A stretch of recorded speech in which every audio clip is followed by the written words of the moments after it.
Hi everybody, welcome to No Books Given. We're here again on episode 18 and it is me and Stephen again this week. Hello. Well, sound a bit more enthusiastic than just hello. Surprise, it's me.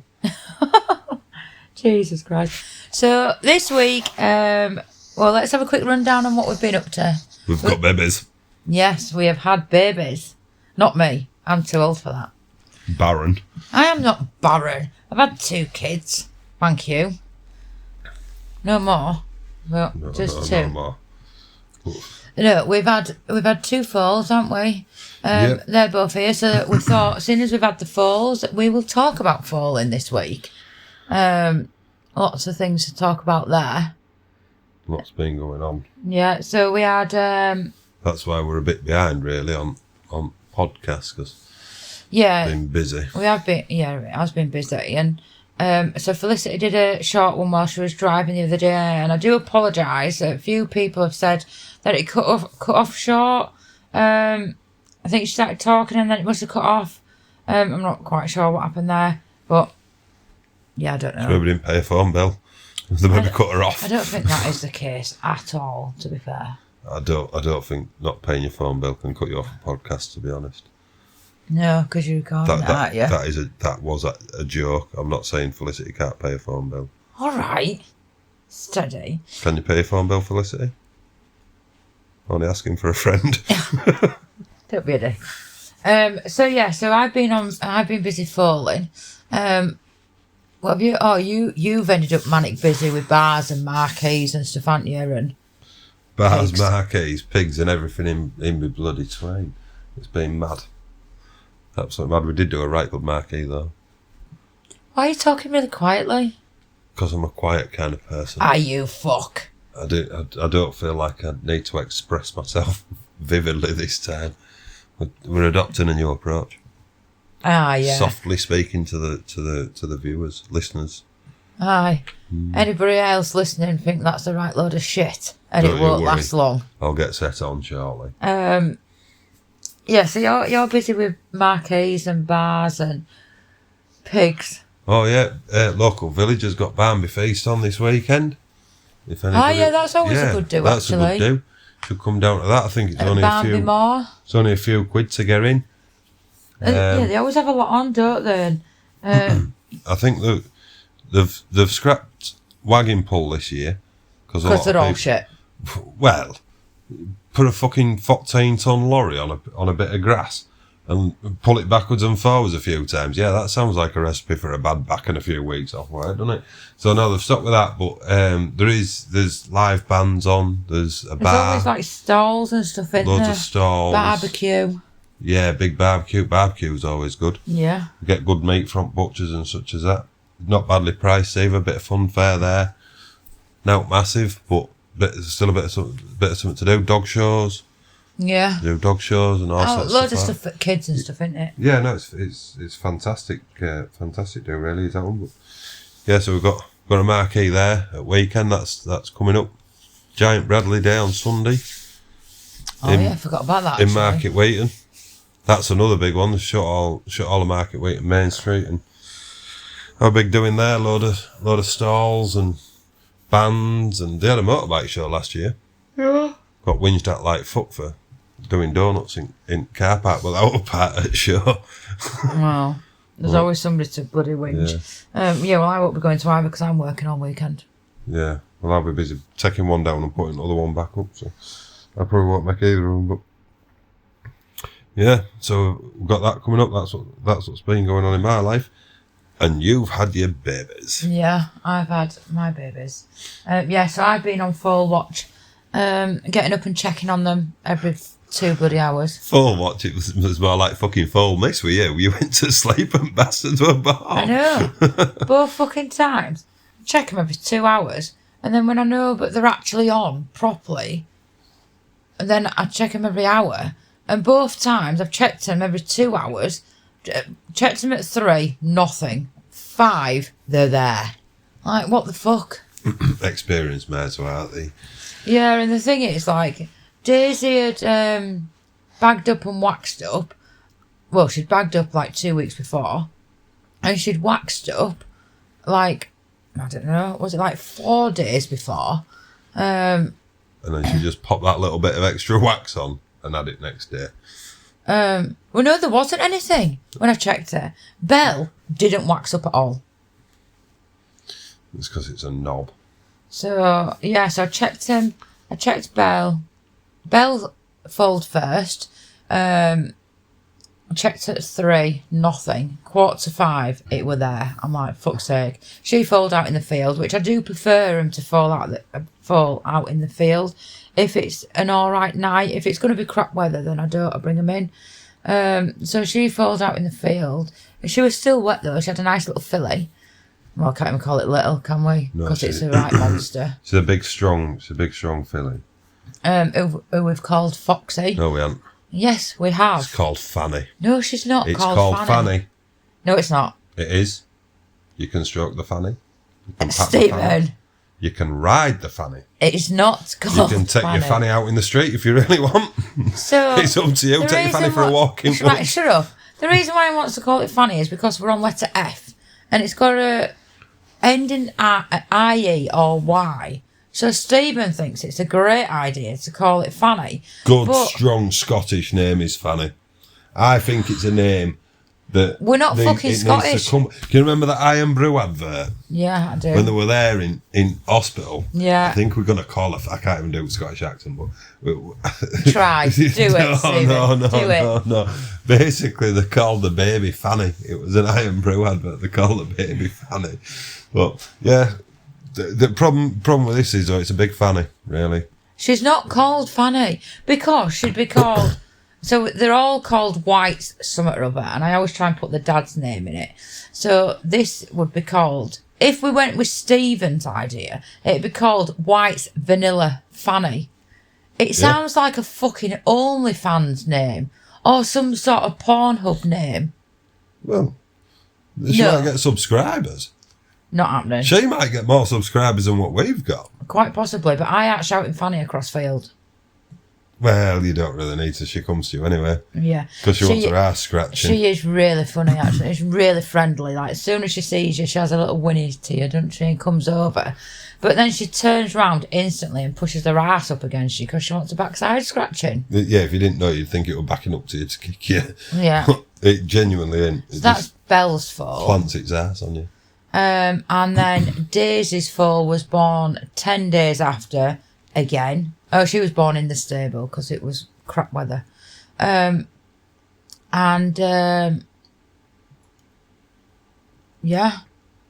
Well, she was born... yeah, she was born just before 5 o'clock and all. Because I missed that and all. Checked it at 3, nothing. She wasn't even restless or anything when I checked her. And then... Again, 4:45, it were there. You know what's funny about that? We're laid in bed. Next minute, elbow in ribs. What's happened? What's up? It's been born. Brilliant. Thanks for that. Go sort it out then. I'm off back to sleep. Fuck off.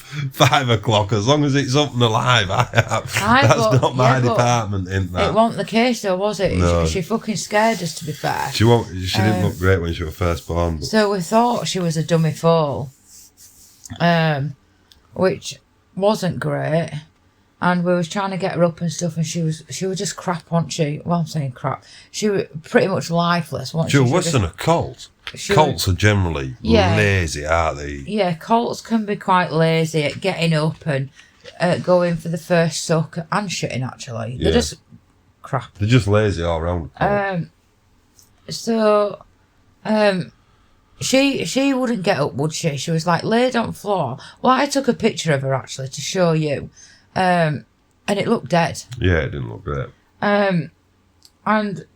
So I was convinced it was a dummy foal. Daisy still got the placenta hanging out of the back of her, which is just standard because she always retains, which is a joyous occasion because we've always got, well, we get the vet anyway, but we always know there's a vet bill coming with that. And we had this little filly, what was pretty much lifeless on the floor. You came out, didn't you, to help me? We was trying to get her open. She was just really floppy. So I was convinced it was a dummy foal. So you managed to get her up to suck, didn't you? And she did suck, to be fair. Took a lot of shouting and clapping and sort Like of tapping her. agitating. But you had her. your hand under her neck, didn't you, to lift her head up, and her head was just right floppy. And oh yeah, it wasn't nice, to be fair. So, and that's like basic I'm gonna say symptoms, but it's not symptoms. Like things you'd see in a dummy for, like they seem really confused, or they're floppy, really sleepy and vacant. They're all things you would associate with a dummy fall. And anyway, she came right, didn't she? She came right. She got a suck and such as that, and had a bit of I agitated it round a bit so it would walk about a bit and sort of get a bit of blood flow going in it and a bit of adrenaline going in it. And then just basically every half an hour, which I know sounds a bit harsh, but every half an hour, go, get it up, make it go suck, move it on again and again and again. And to be fair, by tea time, by the time you'd finish pissing about every half an hour, by tea time it was all right, wasn't it? You wouldn't tell any different, really. She was a bit unstable on her legs, but she hadn't been the fastest to find her feet. No. But now she's found them and she's going. She's built herself up quite strong. She was just sort of soft all over, really, wasn't she? There wasn't a lot to her. But and now, she's quite dainty as well, isn't she? And she's definitely smaller than Fanny. Foxy. Yeah. And it's like, it's an hard one as well, because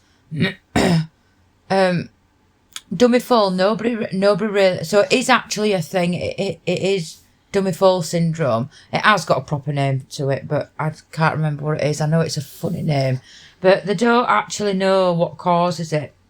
Like some people think it's through a difficult birth, or it's been a prolonged birth, or reduced oxygen, stress and all things like that, but there is nothing to say, right, this has caused it, because nobody actually really knows. It's just a mixture of all different things. And obviously I hadn't seen Daisy's birth because I bloody missed it, and I won't mind, it's all cameraed up in there, so I don't even have to get out of bed. I check them from my bed. I've got the app on my phone so I can check them, and sometimes it happens like just for no reason, or what seems to be no reason. Are you pulling up what it's properly called? I'm just pulling it up now. Best of luck with this. Dummy fall syndrome is a common name for neonatal maladjustment syndrome. maladjustment. So I'm going to go with maladjustment syndrome. Say it faster, it sounds better. Or NSM. In newborn foals, it's a condition which foal appears physically normal at birth, but has abnormal behaviour and difficulty adapting to life outside the womb. Yeah, it's almost like they don't realise they've been born, isn't it? Yeah, signs and symptoms: failing to recognise or nurse from the mare, wander aimlessly or seem disoriented, have weak or absent suckling reflex, sleep excessively and appear dull. So she was obviously appearing dull. Vocalise excessively. Well, she wasn't doing that. No, she wasn't. Show poor coordination and difficulty standing. She was doing that. And in severe cases, develop seizures. Well, thankfully, she wasn't doing that.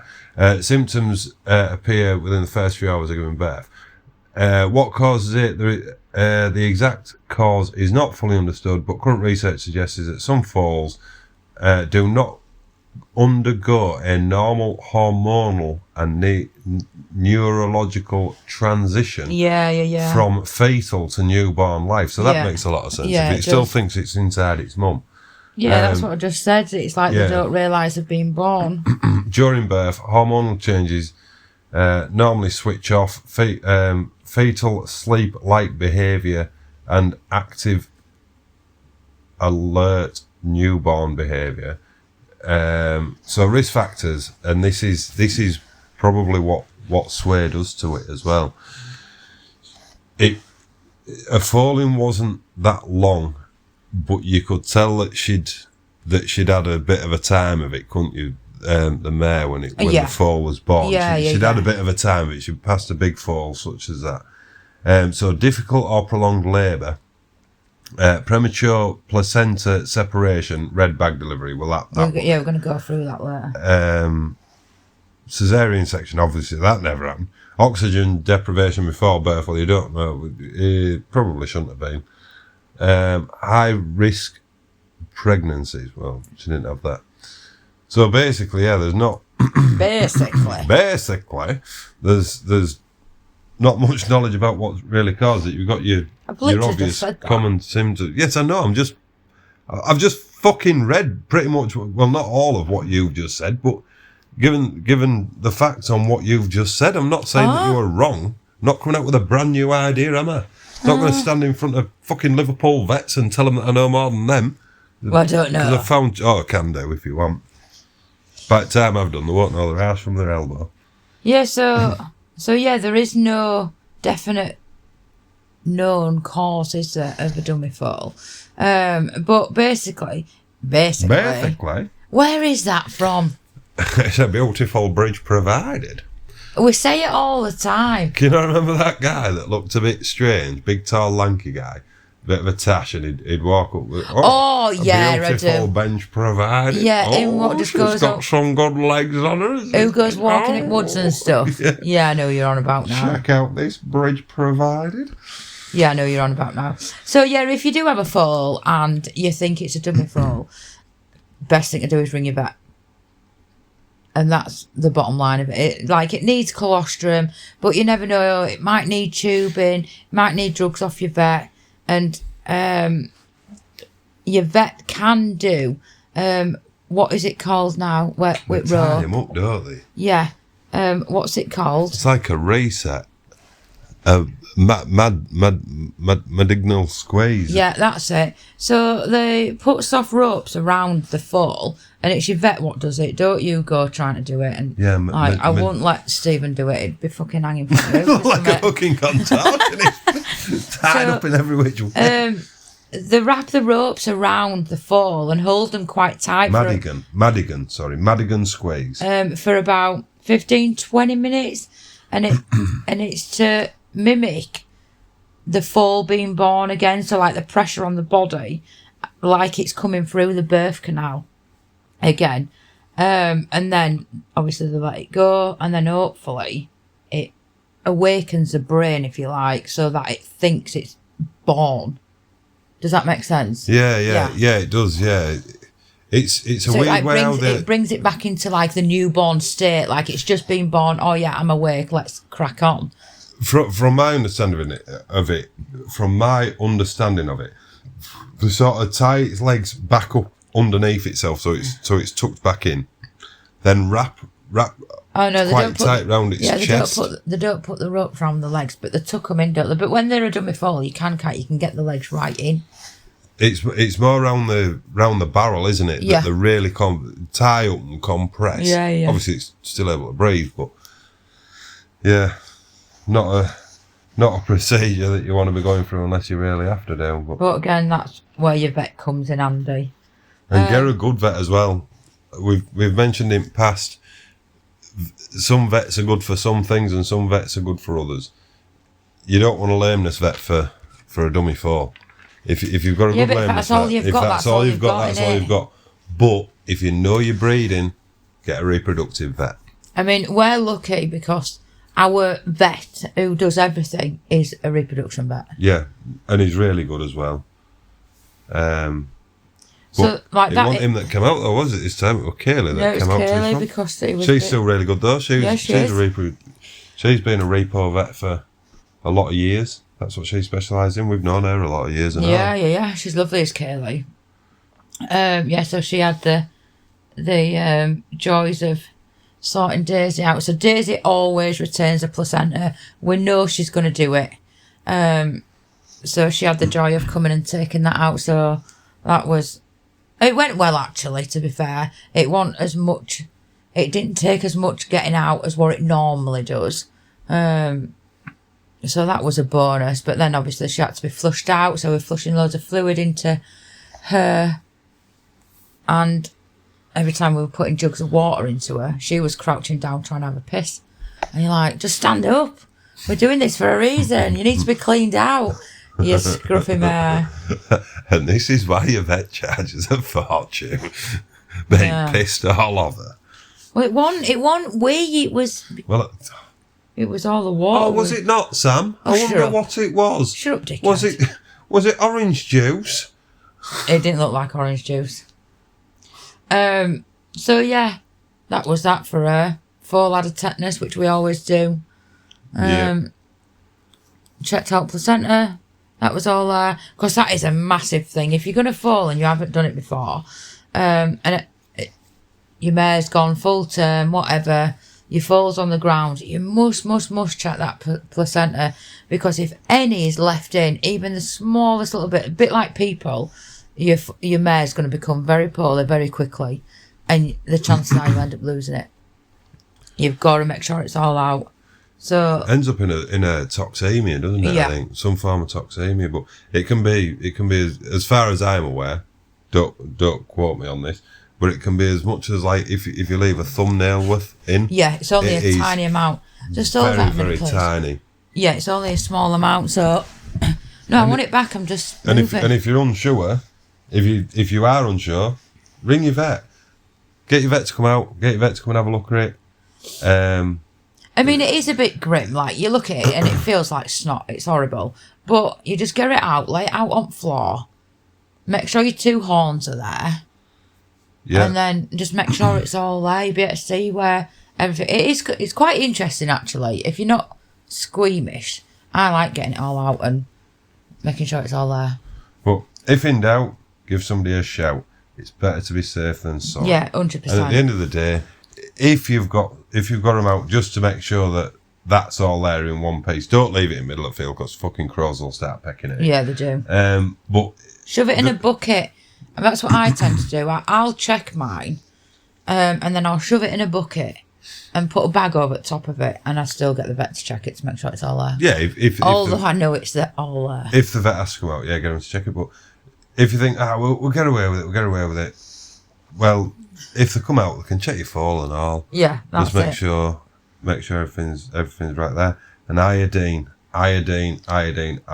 straight away. Yeah. As soon as you possibly can, get iodine on that navel. The last thing you want is a navel infection.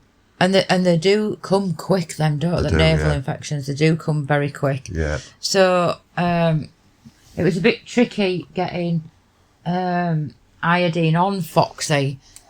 So we ended up having to you laid her down, didn't you? And then my hands were shaking like hell, and I ended up spilling it, and it burnt her a bit, didn't it, on her leg? Yeah, but it's better than having a navel infection. Oh yeah, totally. I mean, it hadn't even made a sore. Well, it's healed up now. It just made her a little bit scabby, didn't it, where it had gone on. But I had a look earlier actually at percentages online of what is the percentage of it going right and going wrong, and it reckons actually that 95% of the time mares don't need assistance, and they manage to do it absolutely fine by themselves. And I think this is a big thing. A lot of people, because it is exciting, your mare's starting to fall, and then the foal's born, and you just want to get in there and get to know, but don't. Unless it bloody needs you, leave it alone. So I see a lot of people, like you'll have your foal kit ready, so you've got everything you think you will possibly need. And you'll have forgotten something.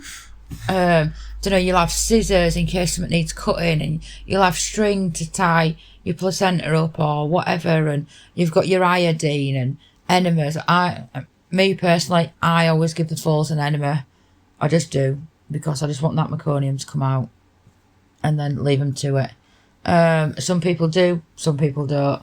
But always have plenty about anyway, and then you've got them because you'll be able to get them cheap off Amazon, and the vets will charge you a fortune for one. I can't remember what I was saying now. Oh yeah, and then they're born, and I see a lot of people as soon they're quick to get in and pull the foal when it's halfway out, and then as soon as it's born, they're quick to pull it round to the mother, and then you end up breaking that umbilical cord, and then it bleeds, and they bleed for fun, don't they? Or they go in and rub them with a towel. And no, me, don't do that. That's the mum's job. Yeah. And I That's the bonding process of it all. No, I totally agree. Why are you drying it?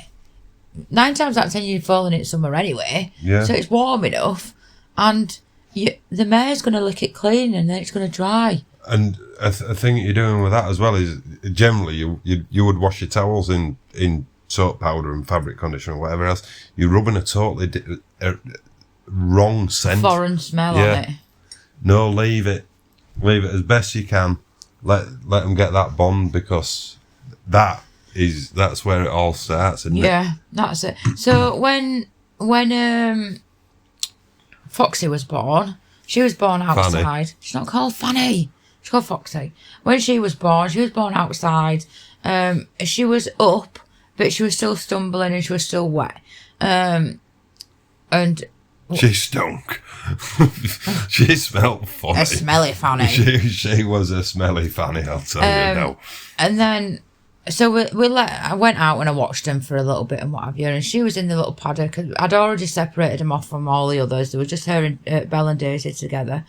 And we left them for half an hour or whatever, and then we brought them in so that we could check them over and do whatever. And she was grand, wasn't she? That's your time to start all your groundwork. Yeah, she had an head collar to come in. Yeah, I'm not saying that we're out spectacular, but people do ask quite a lot when they come and see our foals. Why are they so friendly? Why do they come to you? Why are they easy to deal with? Because from day one, we mess about with them. We look at the feet when they're born. We look at the feet every day after they're born. We handle them. Between the pair of us, we take them in and out. And it's not more me or more you, is it? No, I'll maybe take the mare, you'll maybe take the foal, or vice versa. Yeah. Like, when she was born, and she was only a couple of hours old, we put a really, really soft leather head collar on her, and we let her in. So you brought her in, didn't you? So you had your arm round her chest and his other arm round her bum and guided her in. We followed the mare. She's been really good, actually. She's very maternal with this one. Yeah. She won't with Lassen. And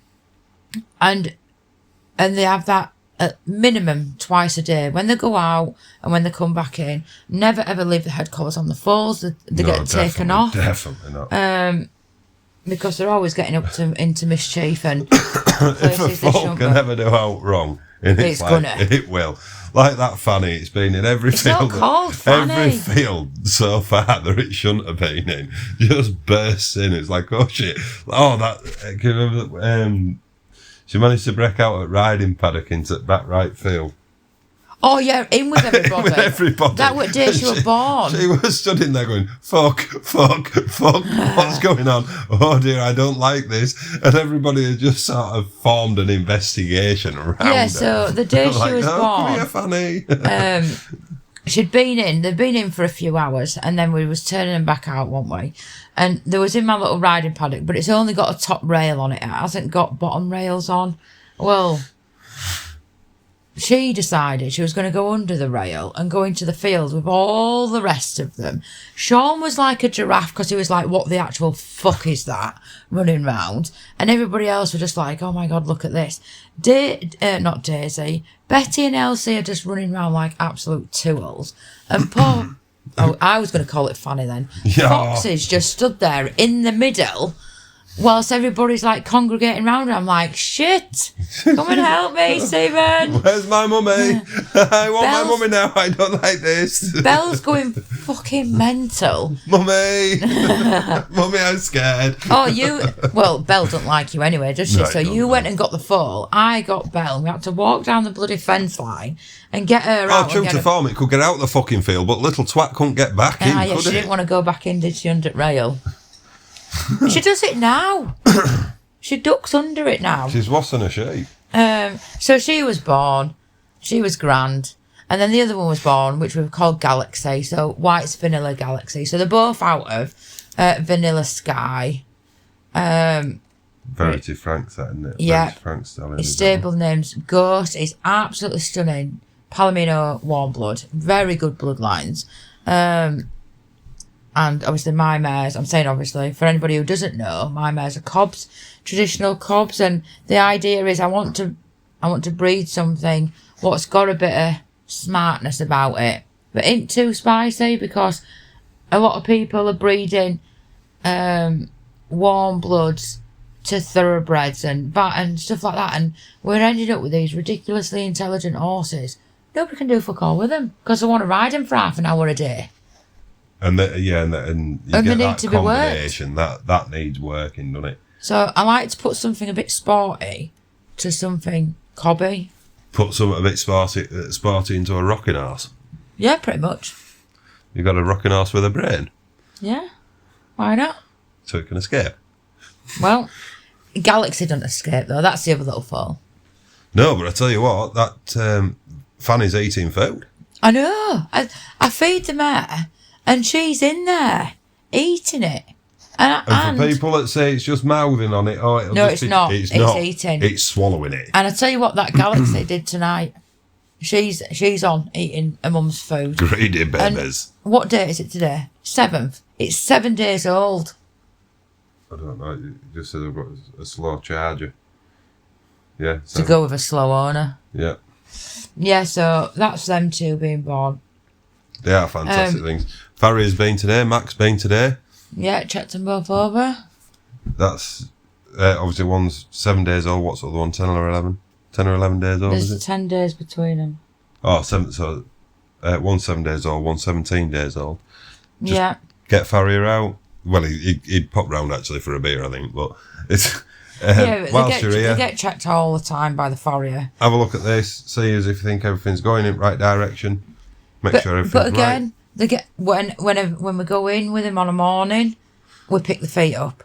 When they come in on a night time, we pick the feet up. They get a little brush over them. Well, I was messing about with hosepipe out there the other day, and Foxy came over, bloody eating end of hosepipe. I'm like, there's water coming out of the end of that.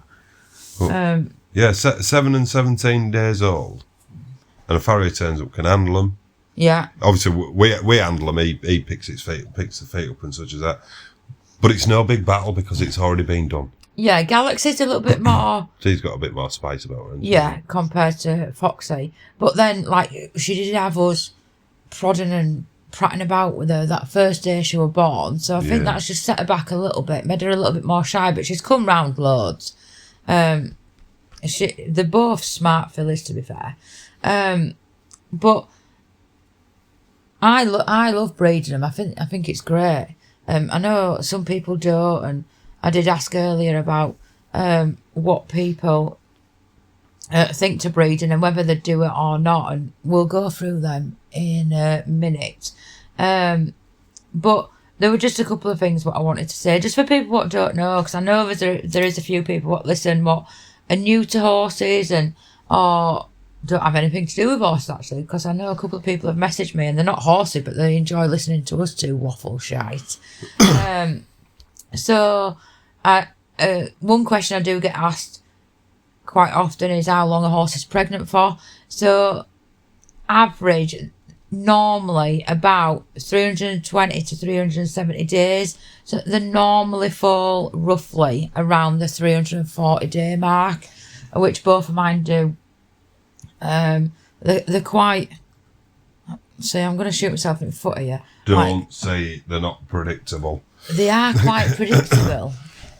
Yeah, but next time they won't be. No, probably not. And we've been lucky, actually. We're doing well for fillies. I were expecting 2 colts this time because we've done well on fillies and we've had 2 fillies. So The fall gods have blessed us. And then people say, oh, do they always fall at night? And no, not necessarily. They do tend to fall like late on, early morning. And the idea behind that, a lot of people say, is so that the foal is up drinking, can move before it is properly daylight. And some mares do prefer to fall on a night because it's quiet, everybody's asleep, everything's still and quiet, isn't it? I don't know how much. Obviously, they haven't got an awful lot of control over it. It's a natural thing. It's how the body reacts. It's a lot like a woman giving birth as well, isn't it? It's going to come when it's going to come. But I think there's a lot more nature involved, obviously, with horses than people. Women just sort of give birth fucking any time, day or night, don't they, really? But I think there is a lot more in it with horses and the daylight hours. Yeah. But like you're saying, not always. Alfie was born. Was it Alfie that was born at something like 9:30, 10 o'clock in the morning? No, it wasn't. Alfie was born. He was born early morning, like it was just getting light. It was about 4 o'clock. He was born. All right, wrong one then. No, it was Daisy. It was Daisy and Belle with Casey and Betty. They was both born at like 9:30 in the morning, 24 hours apart from each other. Aye, when you were at work. Yeah, or it might even be 9 o'clock. I'd have to go back on my phone and have a look. Yeah, I just got to work. It was somewhere around that. It was like 9:30, 9ish.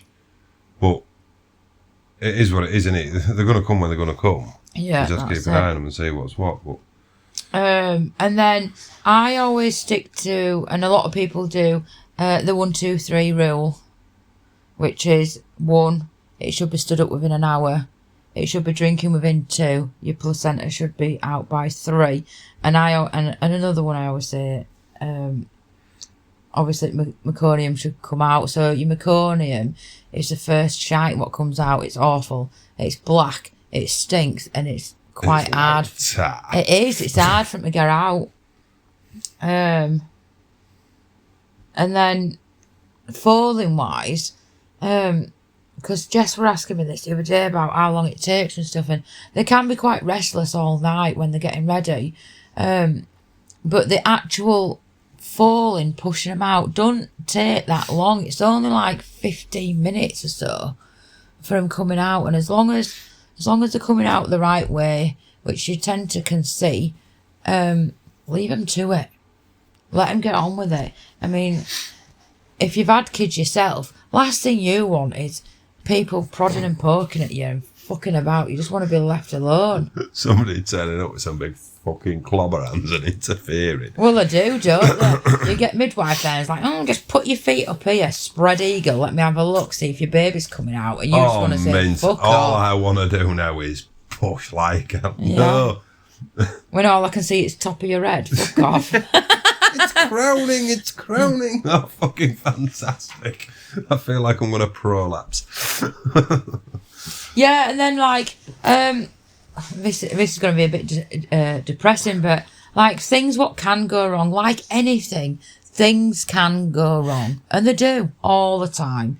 The biggest thing what I worry about a lot is a red bag delivery. Yeah. I worry about that a lot. So a red bag delivery is, you normally get like a whitey colour membrane what comes first, and that's obviously what your foal's in, and it comes and it's red. And that's a big thing what I panic about. And the reason why it's red is because the placenta is separated too early, and in that process your foal's losing oxygen, so you need to get it out as quick as possible. And that's when you do have to get in there and get your foal out. Cut it, get the foal out as quick as possible, and hopefully somebody's with you, so they're on phone to the vet whilst you're trying to get it out. Retain placentas, that's another thing what can go wrong, which, like I said, Daisy retains hers every time.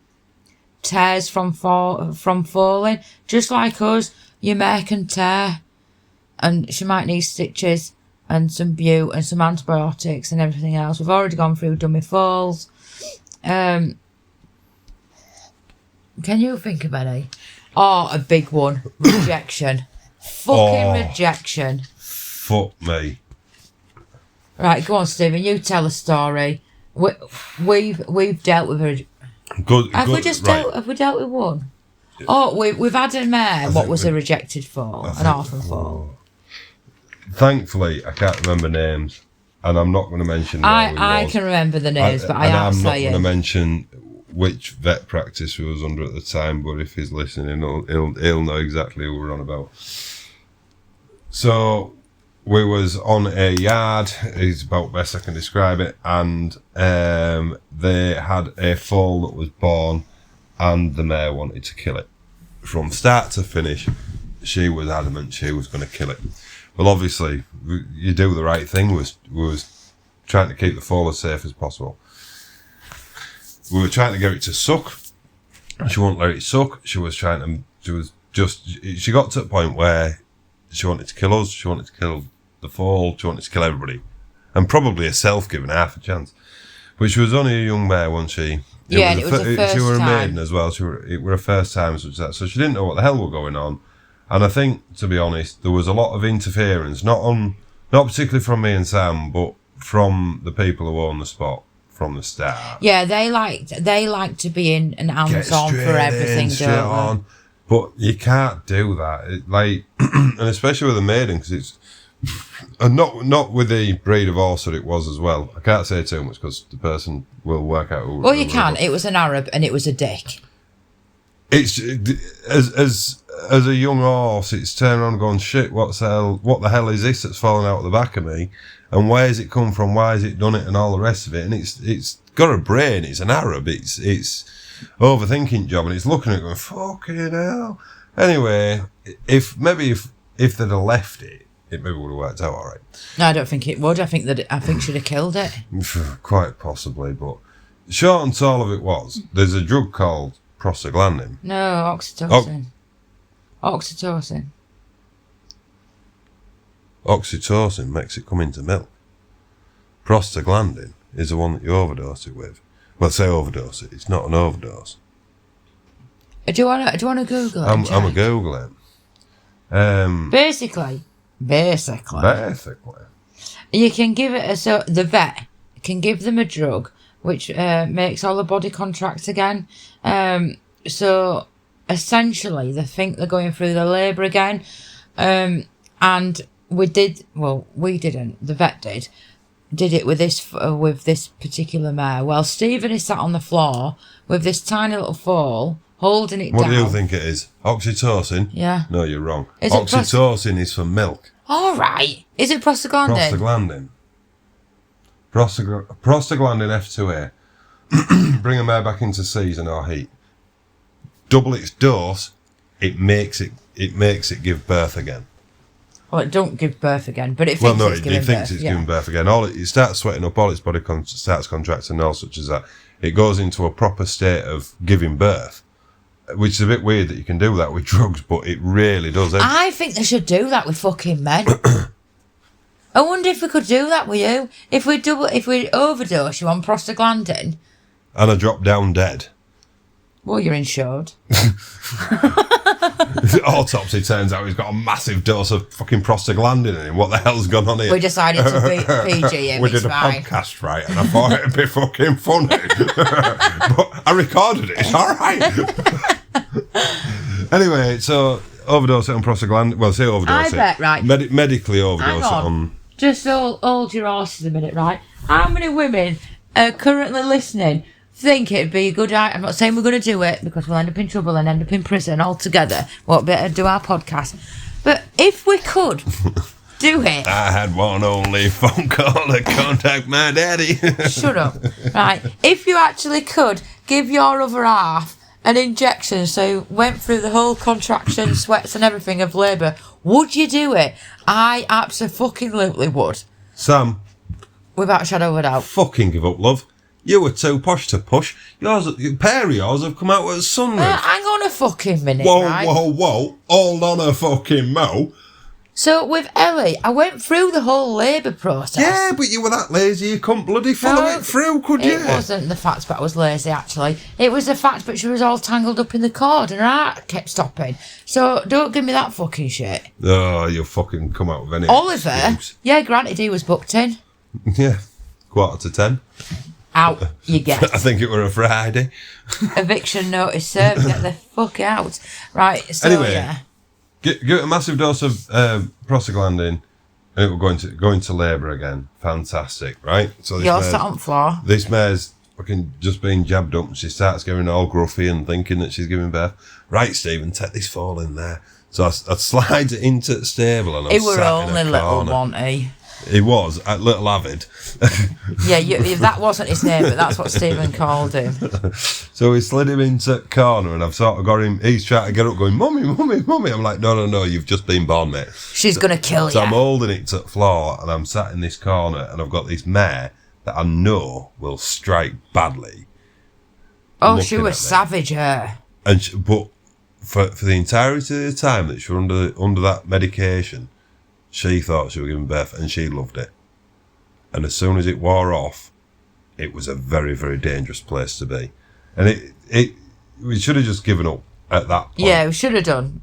We should have given up at that long before we did, but it was our boss that wanted to proceed, and well, it wasn't our call, unfortunately. But me and Jodie were sat.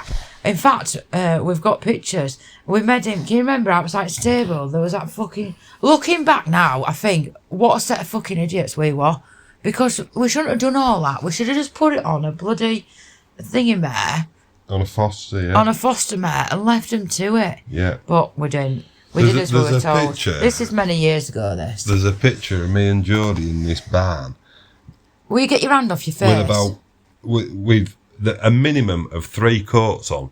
It was about it was minus fucking 15. cold. Yeah, it was about minus freezing. 15 that year. You melted front of your fucking truck. I had to put a space heater on it to defrost the radiator on the truck. And then melted it. Ended up melting number plate and that. There's a picture of me and Jodie sat in a barn, wrapped up in everything that we possibly can, with a 3 kilowatt heater blowing into the back of another 3 kilowatt heater, blowing at us. And it was like a mouse farting. It was like pissing in wind, and it was still freezing. And but it was a 3 kilowatt heater to warm up the 3 kilowatt heater to try and warm us up. I know. Well, It was horrific. there is a picture of me, and I've got all these coats on, and I've got hood up, and I'm like snuggled up, and I'm half a fucking sleep. Yeah. It was stupid with that, but you live and learn. You live and learn. You only learn from your mistakes. Yeah, of course you do. It should when it's that fall should have just gone straight to a foster mare. Yeah. Strip the milk out of the mare that had rejected. So strip the colostrum out of it, the main bit out of it. Give him that, and then put it onto a foster mare. Yeah. Then foster mares, you go down the route of foster mares. If they're an interesting thing, so we had what was she bloody called? Nessa. Big Ness. Nana Nessa. She were grand. She loved foals. Yeah, so she couldn't have any more of her own because she was an old girl and her insides were a bit mashed from having foals. Not by us. Yeah, no, not by us. We'd never bred off her, to be honest. We got her as a companion. Mainly, we got her as a companion because we only had 1 or 2, and if we was to take some away, it was to leave. But we tried putting her in for once, and she didn't take. She didn't flush properly, and she just filled it with fluid, so she had to be bloody washed out and all sorts of crap. The vet advised Rory actually, we just chatted through it, and he was like, "You're just going to keep throwing money after it." So we didn't bother. She was just the nana of the field. She looked after the foals, didn't she? And they used to go drop foals off with her.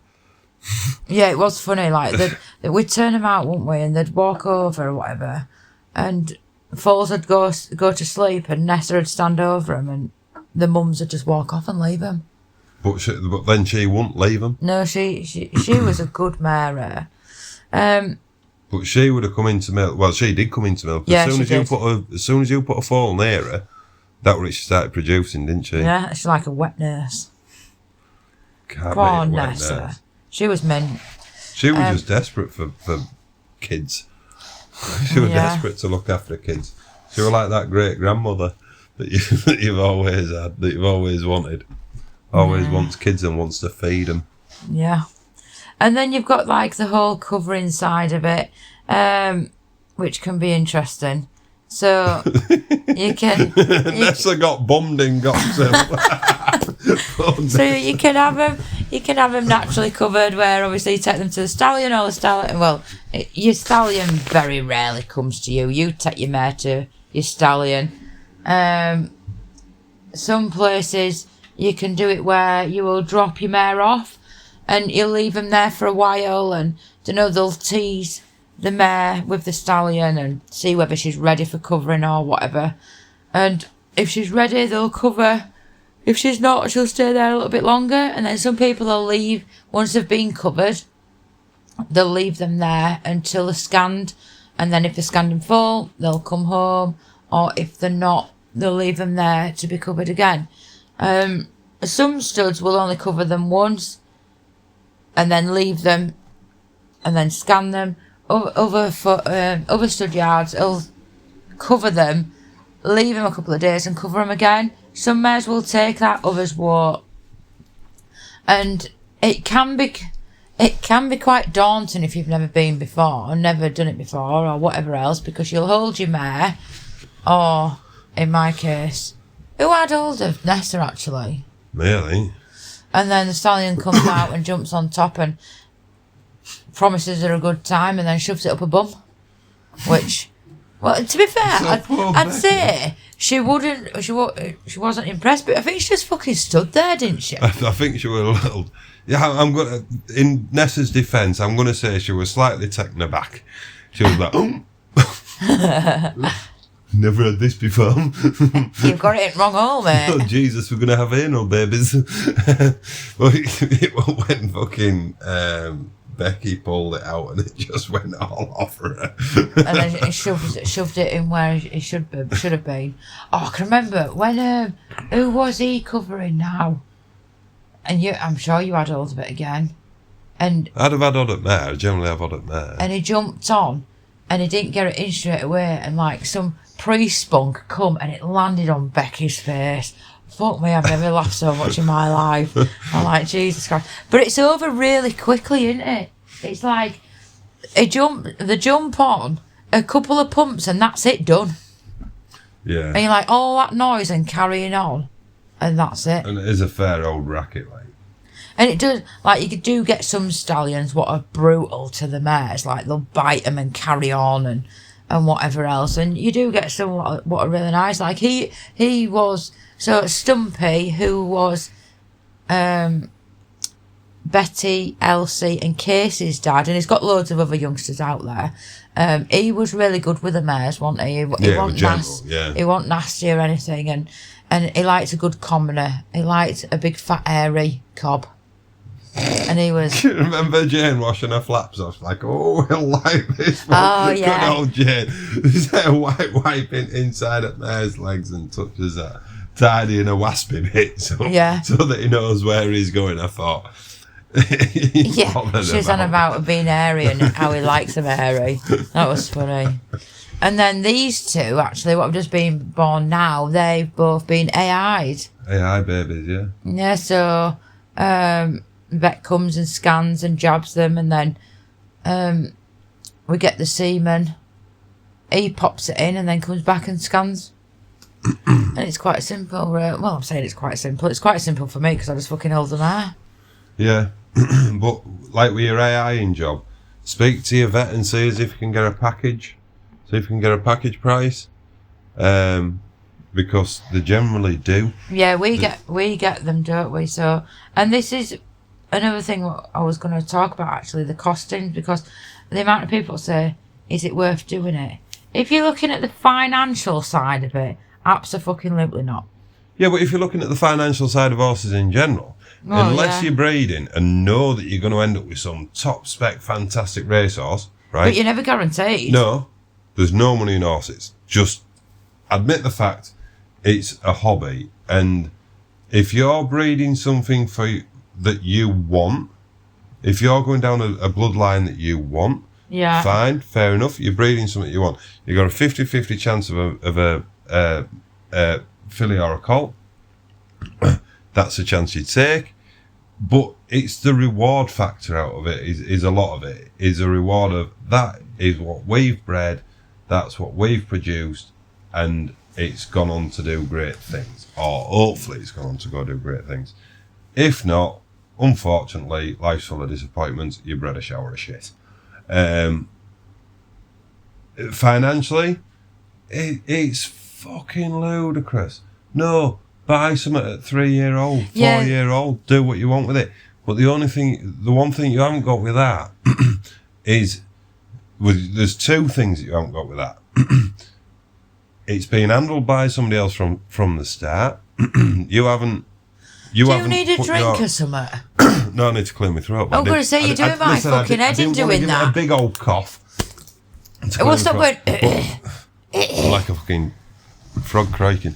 No, when you breed your own, you've had input into it from the start, so you've formed it the way that you want it to be from day one. I like it. What's dog growling at? I like it because because I think everything that foal knows, I've taught it. Yep. And I do like that. So I was going to sell my mares once we'd foaled these two. Listen, let's not fucking go there, Sam. And I don't want to sell them now. Bad idea. No, I mentioned it to you the other day. I'm thinking about not selling them now because I do like it. I do like the breeding side of it, and it is good. I mean, it just cost a fortune. Financially, it's fucking stupid. It's absolutely pointless. It's stupid. And it's hard because nobody wants to pay the money for the foals and never look at how much time, effort and money actually goes into getting them on the ground. If you was to look at literally what was just paid out, as in vet bills for AI, collection fees for your stallion semen. Can you remember all these prices? I will have a bloody good idea, yeah. Right, let's run through it then. I'll write it down at the same time. I'm gonna say that don't talk into a pillow. No, these are rough figures, but it won't be far off. 400 a piece for AI, might be 450. What's that for? That's for your vet fees. Oh yeah. So we'll just do it per mare. Yeah. That is per mare. Semen 400. Yeah.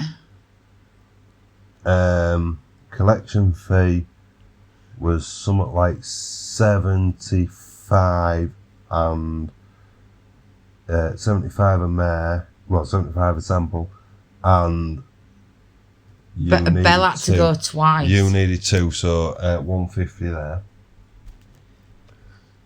So we're adding this up for Belle then. Yeah, so you're at 950. Because she didn't take first time, so she had to be done again. You're at 950, and you haven't fed your mare all year yet. Right, so let's think of Daisy then. So Daisy was 400, 75 for collection. 480. 480 in vet bill after it was born. Yeah. Because she retained the placenta. 1280. 1280. 1360. 1360, 1355.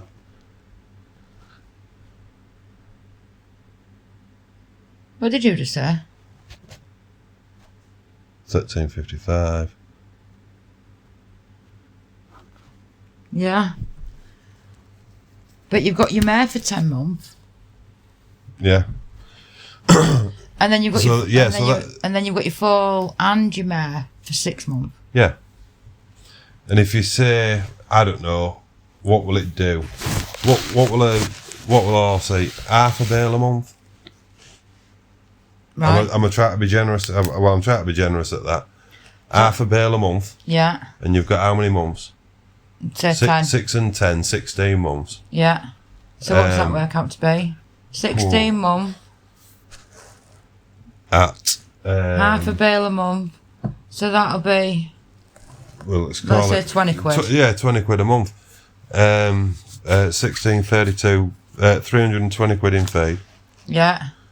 320. So you're at 1675.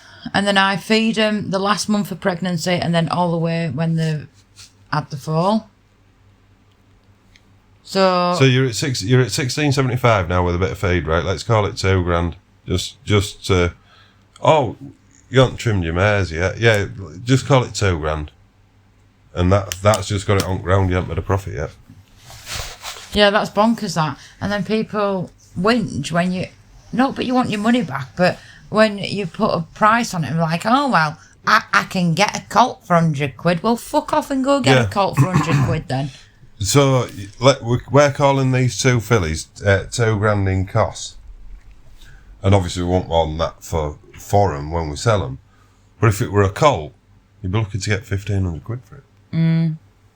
But they are, when I do sell them, they're very well handled. Like, they'll have had the farrier, they'll have had all their injections, everything. They've had everything done with them. Looked at them. Even at 6-month-old, dentist will have looked at them. Yeah, he won't put a gag on or out like that, but he'll have a quick look in the mouth. Farrier will have been, they will be passported, obviously, and have both parents in their passport. I'm just trying to think. I do lots of leading with them, make sure they'll lead, and then sometimes we'll have a play about and do a little bit of trotting in hand and stuff. I do loading. I always make sure my foals will load. They start off with the mare. If they're going to a stallion, if I'm taking them for natural covering and they go to the stallion, they'll have loaded anyway. Like Betty and Casey, they went to the when I put Belle and Daisy back in foal, they obviously went with the mums to go when they went and got covered, so they travelled from being very young. But these guys, what are AI'd, they will go on the trailer. We'll just start off messing about, loading them and unloading them and what have you, and then we'll probably take them for a little trip round the block or what have you. I always make sure they lead, pick the feet up, be groomed, have rugs on, load, travel. What else do we do with them? We generally take them to woods. Yeah, go for a walk around woods. Just take a mare and foal. We don't do too much that it blows the brain, but we like them to see a bit, and we do stuff normally at home. We don't shy away from anything just because there's foals around. No, but obviously we make sure generally, it's safe. if we're going to take them to woods, generally what we'll do is we'll take a ridden horse, you ride that, and I'll take the mare and foal. And it's just a walk out. It's something different for them to do. Yeah. So that they're not just stood there in a field, bored. No, that's it. Woods is only 3-4 minutes away. So you just pull up there. It's a nice little short journey for them. Yeah, get them out, go into woods, have a little walk around tracks and such as that. And they see people, they see dogs, they see walkers, they see push bikers, but they've got the mother with them. So 9 times out of 10, because the mares are steady and are not flighty or scared about it. It's just like, oh, mum's not scared, I'm not scared. That's all right. We can do that. And like, if you are thinking about like breeding your mare, or you fancy foaling, or fancy buying a foal, like I hear a lot of people wanting to buy a foal. I just think absolutely not, don't do it. Like the biggest thing you've got to remember is you can't ride that foal for at least 3 years. At least 3 years, depending on what breed it is or whatever else, and when you decide you're going to back it. You know, some people back them at 3-year-old, maybe turn them away for the winter, bring them back in as 4-year-olds. Some people leave them till the 4, 5, 6-year-old, depending on breeds. You know, your big heavy draft breeds won't leave in as long as possible, really. And I did put a question on Facebook actually, asking people, have they ever bred one and would they do it again and things like that. And Stephen is going to read a few of the answers out, and let's see what people say. And go clear out there, right? All right. No, it's just my reading voice. We're going around. Yeah, you haven't needed it many bollockins tonight. No, actually. I've behaved myself. First time for everything. Right, go on then. You give me enough before we set off. Dylan Fiddler. Yeah, Dylan Fiddler. Nope, never again. Bred one successfully, but so stressful. Lone breeder. Luckily, my mare knew what she was doing out in the field, and she knew what she was doing all good. And to be fair, she's put a picture on. Yeah, that's a cute little bugger, isn't it? Yeah, little grey foal. Little grey foal. Yeah, and this is the thing, like, your mare will do it. But it's like us. when we first have a baby, we don't know what the fuck we're doing. But your body will do it. That baby's coming out, whether you like it or not. Yeah. Lindsay Connell, yes and yes. So yes, she's foaled, and yes, she'll do it again. Yeah, and now she's a yearling, and she looks smart too. She's a fair little bugger. Yeah, that's a nice little thing. Yeah, that looks well. Oh, now it's a yearling, actually. I looked at that one. Yeah, playing in river. That's a smart thing. Samantha Kerr bred a few years ago, and after a bit of a rough experience, I said never again. However, I've just sent my pony to stud, and she is now in fall, over the moon. Best of luck. I hope she has a good one, and I hope you have an easy time of it. Yeah. And I hope you get what you want out of it. Zoe, Zoe's horses. Yes, very stressful before babies came along. Worrying about everything, but they are all here, safe and sound. Both mares are back in fall, so I guess I'll be doing it again. See, I think I am a very stressful person, me. I know you probably think differently, but I are. The only thing I worry about... What are you looking at me like that for? Stressful person. I am not a stressful person. No, Sam's not a stressful person. There's a fucking baby! We need to go sort it out. Oh, fuck off. I did not say it like that at all. I told you it was here, and I went and dealt with it my fucking self. Yeah, because I wouldn't get out of bed. What a load of shit, Stephen. You do talk crap. Go on, you're not a very stressful person. Well, I don't think I am a stressful person. I don't stress about them. Yes, I like to check them throughout the night, which you just go, well, I don't see your point. But that's me. It's been made a lot easier now you've got cameras rather than having to stroll up there. And to be fair, the cameras are only cheap cameras and now fantastic. They're the bloody good cameras, though. The Argo cameras, they're only like 35 quid PTZ cameras. Yeah. Pan tilt zoom cameras. Control them off your phone, you can turn them round, you can zoom in, zoom out, up, down, left, right, blah, blah, blah, blah. They'll come with a solar panel and a SIM card. You pay something like 89 quid a year, or you can pay for it monthly, unlimited data, go on. I can't remember bloody branded cameras. But no, anyway. but if anybody's looking for a camera and you don't have Wi-Fi or electric, which I didn't think about it really because we have got electric up there. But anyway, it's got a solar panel, and in all fairness, the camera lasts days. Once you've charged it off the solar panel, like I keep moving that so I can see him in field and stuff like that, and I haven't charged it up since. But if anybody's looking for a camera, they are really good.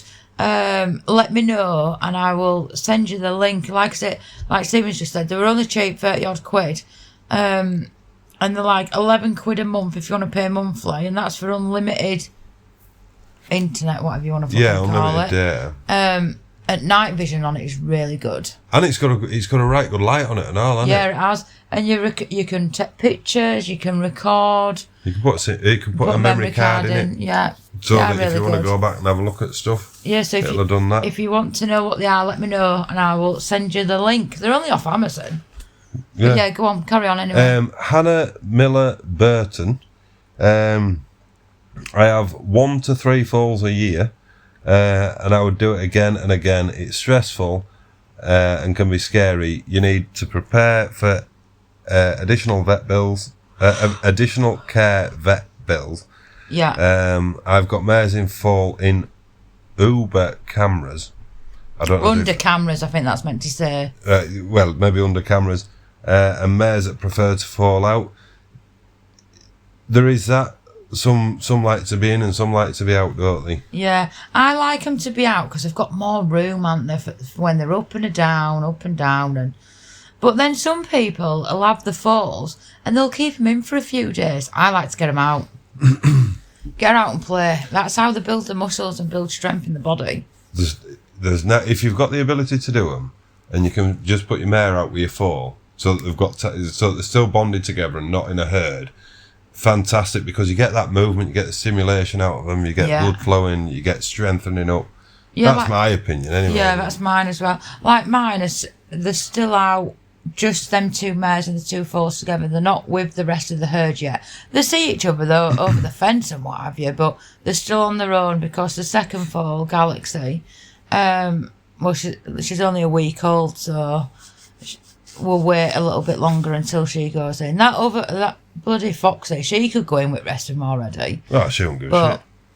not yet. Wait for Galaxy. Go on, carry on.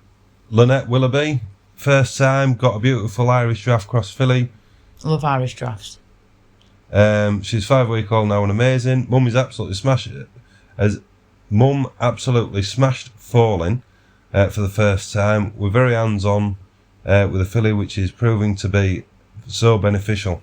Again, like get on with it, get hold of them, play with them. What will I say? What I will say is, always prepare for the worst. Foals are very temperamental, and they are. Mine's had a few situations in the field already, but that's part of her development. It is really, isn't it? Yeah, it's how they learn, isn't it? I would do it again, but wouldn't want to push my luck as so far. It's all been great. No, Yes. do it again. Do it again. Do it again. Do it again. If you look at the percentage of risk, as long as you don't go doing something ridiculous, like putting a Shire on a Shetland, you should be all right. There is people that have bad times. There was one earlier on, and I want to try and... there was a comment earlier on. And We had one go wrong. We had there was that cob when we was up at Oswick. It foaled absolutely bob on. Everything was fine with it, and the foal died in field. yeah. remember? Oh, yeah, it did, yeah. And then so this is another thing. What I mean, obviously it happens. Foals die, mares die, and we had a foal that died. Unfortunately, it was middle of summer, and it was right next to the public walkway, wasn't it? Oh, this is horrible, is this? But you've got to do it. So some people will go and take the foal away straight away, whereas, I mean, I'm not saying it hasn't happened to us often, thank the Lord. It's the only one, isn't it, for us? We leave the foal, and I'd always advise people to leave the foal with the mare, although it's dead. Let your mare grieve the foal. That's what we did with her, didn't we? We left them together. She kept pouring at it, which was awful. It was really sad. She kept pouring at it, trying to get it up. Obviously, it's not going to get up because it was dead. And then, was it about 24 hours? They say 24 to 48 hours. Leave it until your mare's walked away from it. Because then she realised it's died. And that is really sad. But it does happen. It's sad for the people, and it's sad for everybody that has to watch it going on, but it's also really sad for the mare itself. Yeah. That she is going through the grieving process a lot like humans would do. She has got an emotional attachment to it as well. But no, unfortunately, you've got to leave it, and we was right near a footpath. Yeah, we was. And the amount of people that came in and said, I think your foal's dead. Yes, I know, but you've got to leave it. We've got to leave it there. And you can't move it because she'll go back to where she foaled it. Yeah. But she was shit. She walked away, didn't she? And that was that. And it was done, and she went on to foal again. A few people reckon that if you don't let your mare go through that process, it can mentally upset them. Yeah. Going forward. forward. Yeah, I can believe that. So... Yeah, it's a bit like they say it's the same as well. Like if you've had horses what have been together for a long time, and one dies or like one has to be put down, they reckon, don't they? But you should let the others see it and stuff so they know it's gone. Yeah. So we've seen the good side, we've seen the bad side, and Helen Nicholson, unfortunately, she's seen the bad side of it. She said that she's never going to do it again. The foal sadly died. She was on her own. Wasn't ready. She wasn't as ready as she thought.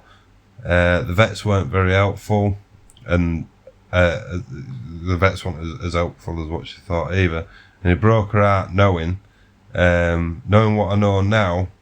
She's put it down as a dummy foal. Right. Yeah, that's really sad, that, because a lot of the time when the dummy falls, you can sort them out. You can. But the thing if is, you've got help on your side. yeah, And this is, you need the help. This comes back to what we were saying before. That do your research in your vet. Get your vet. Get your vet. We've a great vet down the road from us, and they'll come out and they'll do vaccinations for horses and such as that. But lameness, they won't come out and do that. They won't come out and do reproductive work because they're a small animal vet, really. But they'll do a little bit of something for you, but they won't do the whole process. No. They definitely won't bloody come out with AI. No, but yeah, and as much as you want to prepare, and it's like, yeah, do research, read up about stuff, and read about stuff to look out for, and your mare to look out for, like what she's doing, and knowing your mare. Like I know them mares really well, although I fucking missed them. Just to put it out there, I knew they was very close because I know how the back end feels, and it had gone really soft. So they go really soft and really jelly-like on the muscles around the tail. As sad as it sounds, I know what each of them look like under the tail. So their vulva goes really long. I know what they look like because I look at them all fucking time. So when they're getting close to foaling, the vulva will go really long. I'll tell you when else we've had it go wrong and all. That mare. That thoroughbred mare. Oh, that was horrific. That was awful. That was not called for one. That was terrible. So that was another mare. That's a fucking story in itself, is that? So I'd come downstairs and gone to put the kettle on like I do every morning, looked out of the kitchen window and I saw Alfie, which was a big youngster that I bred, at the gate, and I'm like, well, you shouldn't be there. You should be in your stable. I went outside, moved Alfie, and the end stable. So Alfie was in the middle stable. The end stable where the thoroughbred mare was smashed to bits. I went in and this mare was thrashing around. The stable was smashed up one. It was a right state. And the mare was a right state. So I'd got her out, started walking around a little bit. I presumed it had colicked. Got the vet out. Oh, she was awful. We couldn't let it stop walking because it just dropped at the fucking floor. Got the vet out. She did an internal. And she just put her hand... Well, she gave her like loads of medicine and stuff first, painkiller and stuff. A muscle relaxant. Put her hand in to do a rectal. And she only got like, say, quarter of the way up her forearm. She's like, oh, there's an impaction. So me personally, I just instantly thought, fuck yeah, it's there. Well, this mare's going to be all right, but why is the impaction just there? And it's like really close to the opening. And then she was like, oh, hang on a minute. And she just forced her arm in a little bit more. This poor mare, she like curled herself round like in the shape of a letter C. And then she said, oh, there's nothing I can do for it. And the foal had pushed through the wall of the uterus, hadn't it? Yeah. So we couldn't save the mare and we couldn't save the foal because the foal wouldn't have been viable. So she had not for the gestation that was that. No, so unfortunately the mare had to be put to sleep and we lost both of them, didn't we? That was really sad, that. Really sad. Because she was such a lovely mare and she came to us in not a very good state, did she? She was already in foal. I took it out of a field down south, middle at night. we didn't steal it, but I took it out of a field in knee-high blather in a year that had just rained and rained and rained and rained. And I said, before I even opened the trailer, I said, let me go make sure this horse is actually still alive, because it was in such a bad condition. I said, there's no point in us opening this trailer if this horse isn't alive, for the way that it was laid. And it got up, didn't it, and walked. It made that journey it made that journey to the trailer. And then, we got a fucking flat tyre on the way back. Oh, yeah. You didn't get back till early hours at morning, did you? But then you parked outside, right outside the stable she was going in. She walked in that stable and laid down. And I just thought to myself, well, if that's still alive by morning, I'll be shocked. And then, obviously, we got her back on her feet over the course of it took ages. A few weeks. And we got her... She looked well. Yeah, she looked nice. She looked grand. That night before, she'd had a fucking run round field and she looked great. Playing with others and... Poor lass. But So It is she what had it to be is. put down there and then. Bless her. Right, read a couple more then, and then we'll have to wrap it up because we are droning on. We're not droning on. Is anybody even still listening? Not, but if you listen, Hello? not if Anybody you in? answer, I can hear you. But I hope you're still listening. So we've Vicky, are you still got listening? Mia J. Lee. Sounds like fucking Jackie Chan's sister or something like that. Mia J. Lee. I've read Don't my take own. piss out of somebody's name. No, I'm not. Just saying. It would have been cheaper to buy my own. Would have been cheaper to have bought a new one. Well, how new do you want, Mia? You've just fucking given birth to one that's brand if you new. went and bought I one. know. I know. I wouldn't do it again. Everything that could have gone wrong went wrong. And by the seams of it, she's commented again. I just have terrible luck with horses in general.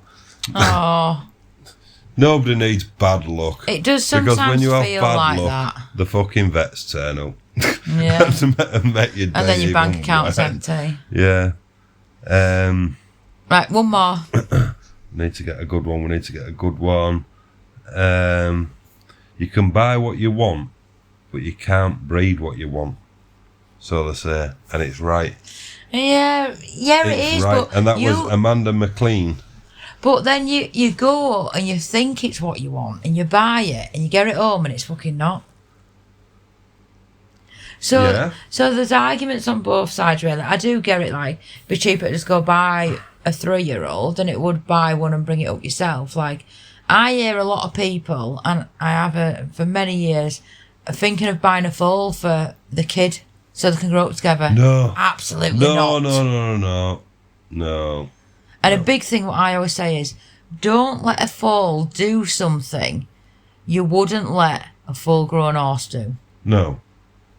Definitely not. Because you can't let it do something when it's a baby, and then when it's older go, no, you're not allowed to do that. Well, these little fuckers, I know you got Fanny that backs up to him. Foxy. She wants her ass scratching and such as that. But if she gets a bit agitated, she'll start bouncing with back end as though she's gonna sort of kick you. No, slap it on its ass. Piss off. I did with Galaxy the other day because she kicked out at me, so she got a backhander on her backside. Don't go, it's a fall. I tell you what, I did laugh actually. She was there scratching her ass on fence, and I thought, you're scratching your ass on that wire. Why is it not zapping you? And then I realised, I looked at the fence unit and the earth clip wasn't on, so I turned it off and I put the earth clip on and I turned it back on. I tested it. I thought, it's on now. And anyway, it did. It fucking shot off across the field. I thought, yeah, you little shit, get off the fence. Jordan Mullins. I thought about it, but I won't do it. I'd buy. Do it, Jordan. There's no better than waking up on a morning and you've got another twat to feed. All right. Not to start off with, because the mare's feeding it, actually.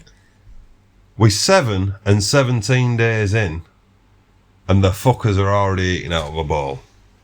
Yeah, but I ain't feeding them, I'm feeding the fucking mother. But it's eating it. It shouldn't be. I think it needs a grazing muzzle on.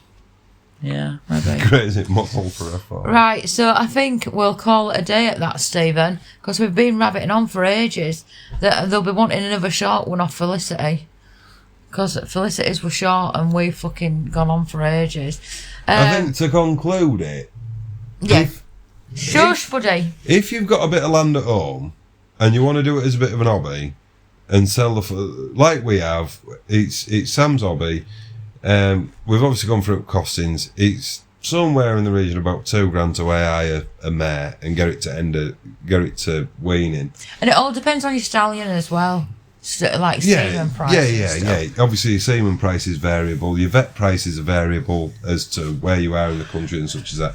But roughly speaking, we're saying it's cost about $2,000 to get these foals on the floor and feeding the mare. If you can do it and you're not paying a livery and such as that, do it, because it is rewarding, and you get to go out and you get to go play with them and have a good time with them. And like us at home, we pop out on a night and we go and have a play with mares and foals when it's cooled down. And it's something to do. But if you can do it as a hobby, The mint to sit and watch. When you just watch them playing in field, it's great. and you sell your foals off, and you offset your cost of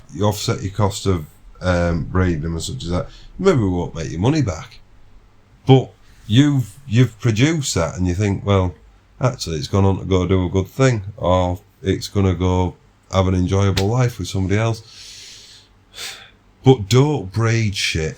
This is one thing that I really want to emphasise. If your mare's broken down due to arthritis, don't just go, well, at least she's still got a use, we can breed off it. Or if it's got kissing spine, we can breed off it. No, I'm no vet myself. There is some injuries where they might have a little injury. Oh, if it's blown its tendon, Yeah. it's out silly like that, and you've managed to get it Field fixed. sound. Yeah, field sound, fair enough, yeah, as long as it's happy. But if it's got arthritis, if it's got a degenerative issue, or what's the other bugger where you can pass it on? Hereditary condition. No, don't do it. Don't do it, because you're breeding shit. And there's enough shit out there as it is. Yeah, definitely. And do your research on confirmation as well. Confirmation is a big thing. Yeah. I mean, it's not guaranteed you're going to get... Yeah, if you've got a mare and a stallion, what's confirmationally perfect, don't mean your foal's going to come out like that. It could come out right, Greg. But you want to try and give it the best chance you can. The other thing is as well, if you ever feel inspired to breed something like an Appaloosa, go to your doctor and ask as if the doctor thinks you're mentally stable. Yeah, there's loads of people what do breed them Appaloosas. I don't know fucking why, but they do. Appaloosas, Fells, Friesians. Oh, no, to be fair, I love Friesians, and that's what I'm debating, putting them to next. It's a Friesian stallion. But you can't do a full Friesian. Big Mary's Friesian cross. Yeah. She ain't full bred Friesian, is she? No, she's Reuben, I don't think he was. Yeah, he was. Reuben was full he purebred? Friesian. Yeah. All right, get off your eye horse. So was Joelle. Yeah, that were Twat. interesting. She were hand-reared, though. Hand-reared foals don't make nice horses at all. They're prats. No. Get a foster mare, don't get a bottle. No, definitely not. Yeah, I like Friesian cross cobs. They are nice things. Gaynor and Neil are breeding them, aren't they? Gaynor and Neil. Yeah, I don't know if they're still doing them actually. But they've churned some nice. Really nice things out. They're just like big. Oh, excuse me, big coloured Friesians are stunning, absolutely stunning, and move nice. But yeah, right. So I think that's it, Stephen. I think we need a poll. What for? Fanny? Oh, fuck's sake. No, absolutely not. They're not having to shout it across the field and advertise it and stuff, because these fillies are for sales. If anybody's looking for a filly, nice thing. Cob cross warm blood. 14 grand. Yeah, 14,000. And I'll throw in an husband. 14,000, I'll carry fucker to the air. I'll put it on my shoulder. Stephen, you went to the garage the other day. You made me drop you off. Sam, I had to go. I was going away, man. For the night. Yes, I had equipment to take with me. You had a bag and a box of beer. Yeah. If I'd have got run over out there on that bloody road, it'd have been your own fucking fault. and they'd destroyed me box of beer. Anyway, right. So, I'm not quite sure what we're talking about next week. I have wrote some ideas down. So I will pop them on Facebook. And if you are listening, make sure you like, follow and subscribe. It's free, Stephen. But for £10 a month. No, shut up with your £10 a month. Who's on next week? I don't know yet. I don't know. When's Charlotte coming? This week, I think, actually. Charlotte's got engaged. I know she has, yeah. Congratulations to Yeah, Charlotte. congratulations, for her Charlotte. I tell you what, that fucking video she put on of Harry falling off that horse, and every time I watch it, I nearly wet myself. I can't help but laugh. At Escript Park. Harry falling off the horse. I thought it was her falling off the horse. No, it was her. His trainer got stuck on gate catch. Oh, Fuck I'd me, it seen was the video. funny. I'd seen the video, but I thought it was Charlotte going through the gate. No, it was a partner. obviously I'm Anyway, saying. we'll leave that for when Charlotte does come on. But it was funny. I tell you what, you think I can fucking talk? You wait till you get her on. She'll Yeah, talk but- a glass eye to sleep, that one. She's got fucking plenty to say for herself. Right, anyway, we'll call it a day. If anybody's got any questions or wants to drop me a message, feel free. We put the podcast on Spotify, Apple, Amazon and YouTube. And I think that is about it. I hope everybody has a great week, although it's going to be fucking red hot yet again. And we will speak to you all next week. Say bye, Stephen. If anybody wants the bank details to buy Oh, shut Fanny, up. I'll text them it over. Hey, it's not alright? your fault. It's mine. I don't care. I'm taking commission. I'm trying to sell it on your behalf. All right, I bet you are. Right, I'm the fucking mares and all. say bye. Ta-ra! Bye.